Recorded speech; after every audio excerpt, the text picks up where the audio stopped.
going on, Astronomy? Mr. Mac here. So, hope you're all doing well. We haven't, cruised websites together in a while, so I thought we'd check out what's going on in space. Got my favorite mug here, enjoying some tea. I like this one because it has the Southern Cross on it, for our Australia peeps. So, this is today's astronomy picture of the day. Now, we've talked a little bit about this, but this is Comet Atlas. And Comet Atlas is up in the night sky right now. And actually, we talked about it before we left on our break, and also when I was on my Messier marathon, I saw Comet Atlas. Now, the interesting thing here with Comet Atlas is actually the nucleus of the comet is starting to break apart. So as it's getting closer to the sun's heating it up and it's starting to fragment. So it'll be interesting to see what happens with Comet Atlas. It probably won't get as bright as we were hoping because it is starting to break up. So I guess it wasn't working out, so they had to go their own ways.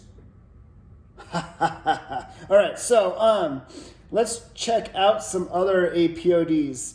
This is a good one, the cosmic triangle. This was yesterday's APOD. Now we've talked a little bit about this here. It's a good shot here because you have Venus, the star cluster Pleiades, and down here the crescent moon. So this is about 3 or so weeks ago when this picture was taken, but a phenomenal image there. Let's see what else we got going on in APOD. Let's look at, NGC 253. NGC 253 is just a beautiful spiral galaxy. Look at that. You can see all that nice star forming region in there, all that gas and dust. So it's a pretty active young galaxy, but textbook spiral. I believe it's about, let's see here, 70,000 light years across. So from one end to the other is 70,000 years. If you were to travel at the speed of light, that's how long it would take you to get from one end to the other, 70,000 years.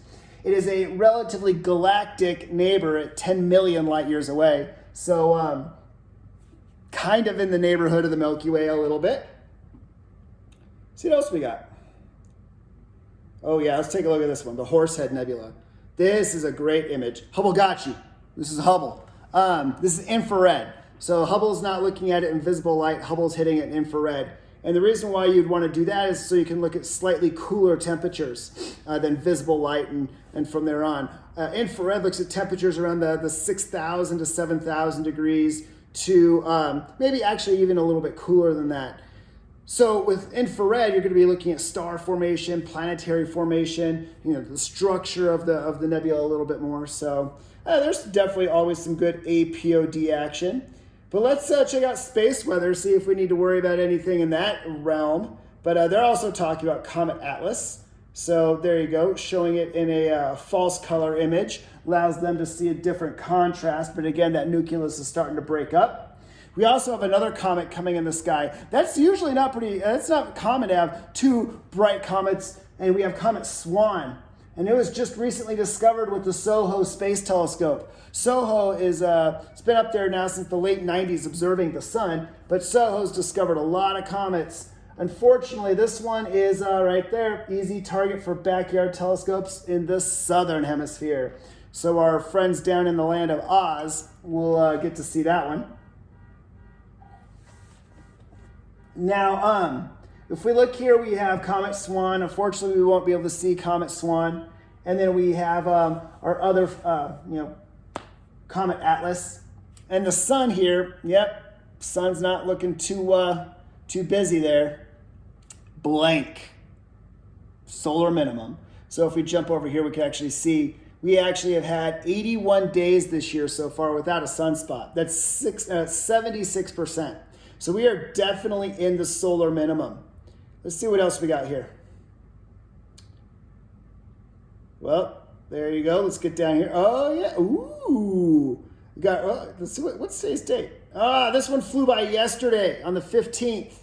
So 9/10 of a lunar distance. So you got the Earth, you got the moon, and this thing flew right in between. So not very big, probably around 60 or 65 feet, but still flew by.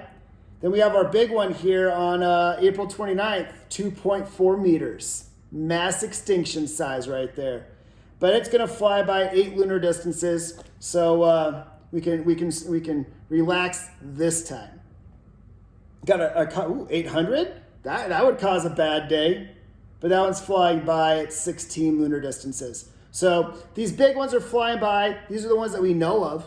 So remember, always wear your helmet. All right, now this, I want to show you space.com. Space.com is a pretty cool website. It is a good website that talks about a lot of the things that are going on in astronomy right now, the news per se. So actually going on right now is a group of astronauts getting ready to leave the International Space Station. So here they are right here, getting ready. They're working on the space station, getting ready to come back to Earth. And probably making way for another crew to come up in a short time here. So then we have Russia tests anti-satellite missile. Russia. All right. And then we have our satellites and International Space Station watching the Krakatoa volcano in the South Pacific erupting. This picture here is from April 13th. So we use a lot of our satellites and the International Space Station to observe things going on Earth. I thought this was pretty interesting. Where did it go? Oh, it was up here earlier today. Talking about the Mars rovers. So with everybody kind of at home during this time, they're actually operating the Mars rovers from home, which I would think would be kind of cool. Oh, what are you doing during quarantine while you're at home? Operating the Mars rover. Thought that was pretty cool. And then we have newfound alien planet, maybe most Earth-like yet. So we're discovering these new planets orbiting other stars. We've discovered over 3,000 other planets orbiting stars. So check out space.com. Really great website to learn about various topics going on in space. So this week's unit in astronomy is over comets and asteroids. And I just wanted to share a few missions with you all that have been to comets and asteroids. One mission that I really like to talk about, it's kind of a unique little mission. It was a while back. This is the NEAR mission, the Near Earth Asteroid Rendezvous mission. And the NEAR mission actually was the first mission to orbit a near-Earth asteroid, 433 Eros. It's about city size. I think it was like 30 miles long. And they orbited it, they learned about it, and did a really good job getting high-resolution images. And one of the things they did with it, you know, like a lot of planetary scientists do at the end of their mission, they're like, what should we do with our spacecraft? Let's crash it. Well, they decided not to crash it. They wanted to actually land it on the surface of Eros. It wasn't designed to land, so they actually did a soft landing. So this picture here is a picture of the surface of the asteroid Eros. And you're looking at a picture that's about 39 feet across. So there you go. Some of the rocks up here they're saying are about 5 feet across. And they actually took a couple of next images, but this one here is the very last image that the spacecraft took before it pieced out on the surface. And you're looking at a image here that is about that's taken from a range of blah, blah, blah. Yeah, so you're looking at a picture that's about 20 feet across. And the rock there at the top is about 12 feet. So this rock up here is about 12 feet in diameter. So pretty impressive that they were able to, let me get it over, there we go. There you go, that rock right there. Pretty impressive they were able to do this. Now, the asteroid itself is kind of goofy looking. Let's go here, 433 Eros. It kind of has this potato shape. And we learned that that's pretty common with asteroids because they need that gravity to pull them together to become a sphere.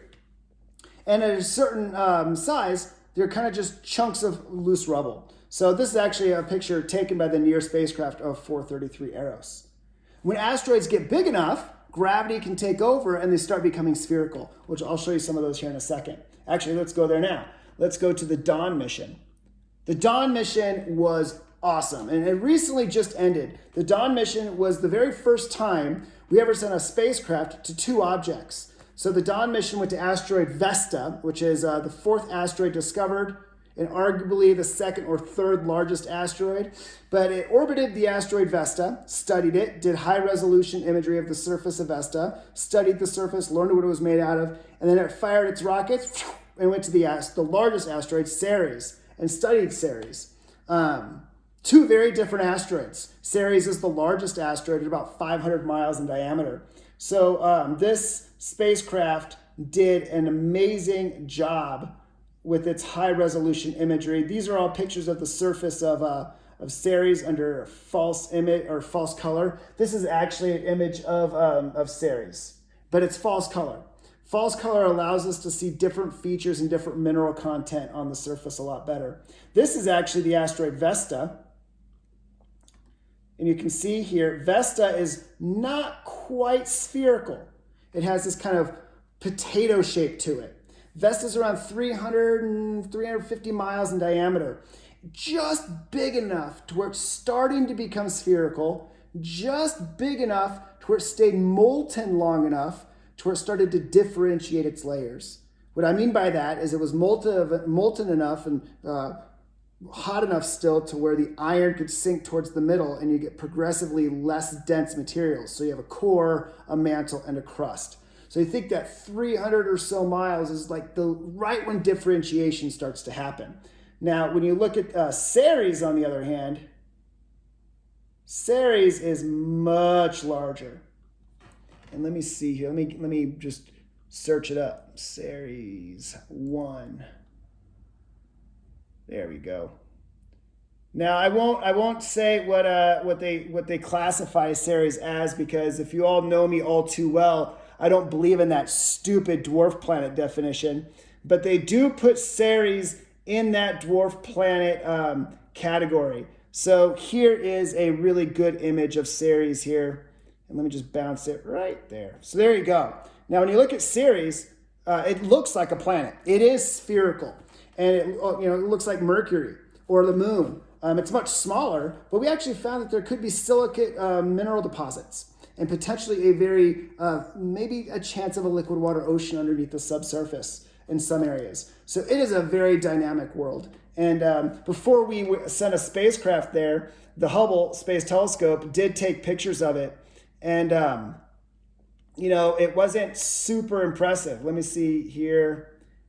Yeah, there you go. This is with Hubble right here. So these were the best images that we actually had of Ceres with the Hubble Space Telescope. And as the Dawn spacecraft got closer and closer and closer, the resolution got much better. This is one reason why we want to send spacecraft to these objects. So we talked about the OSIRIS-REx mission a little bit. This one's going on right now. So if you want, follow this one, because they are, this is actual imagery right here. This is happening right now. They are getting ready to take the spacecraft to the surface to scoop up a sample of the asteroid and bring it back. And this right here is actual imagery from the OSIRIS-REx spacecraft just starting to slowly go off the surface of the asteroid. Now, it didn't pick up a sample, but this is, we're looking at the surface of the asteroid Bennu here. So that's pretty cool. And they're going to pick up a sample from there and send it back to Earth so we can get some raw, untouched asteroid material. So a lot of the meteorites we get, they come through the Earth's atmosphere and you get this fusion crust around it. It kind of melts. So this is going to be amazing. I mean, this is happening right now. So check out this one. Get on the website. Pretty cool. All right, 2 more missions I want to leave you with. We're going to go out to the outer solar system, or not necessarily the outer solar system, but comets. The Deep Impact mission was pretty cool. This mission took a spacecraft to the asteroid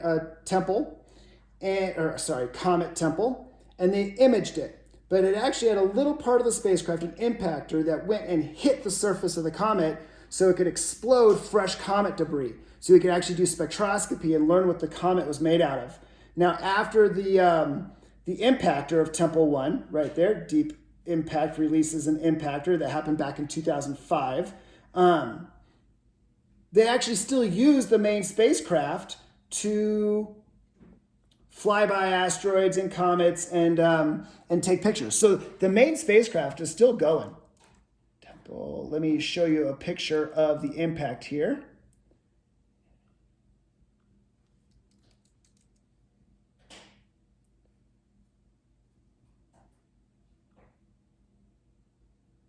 There we go. So this picture right here is a picture of Temple 1 right after the impact of that small little spacecraft. So it impacted it and created new fresh comet material, and they were able to do spectroscopy to study what the comet's made out of. We found out that the comet has a lot of water in it. Comets are primarily water and ice and other material, but water is a major component of it for sure. So there we go. We actually sent a spacecraft called it went to study the comet Wild 2, and it opened up a part of the spacecraft and it collected comet material. And that comet material we found had a nucleic acid in it, which is the building blocks of DNA and life. So we're starting to find these organic compounds throughout the solar system. Not life, but organic compounds. So that's really exciting to see that. And then, of course, the last mission I wanted to talk to y'all a little about was the Rosetta mission. And this went to Comet 67P, and it actually orbited, did high resolution. They actually had a little lander that landed on the surface of the comet. So this is what the comet looks like. Kind of looks like a dog bone. But as they heat up from the sun, they break apart and they sublimate, and chunks of ice and rock come off of it. That's what forms tails. So we've learned a lot about comets from missions like Deep Impact and the Rosetta mission. Stardust, that's the name of the mission that collected the material from the comet Wild 2. So Stardust actually collected that material, brought it back to Earth so we could actually study that material. So like I said, we've done a lot of really amazing studies. So here we're studying before a cometary outburst and then after a cometary outburst. We can see how the surface of that comet changes.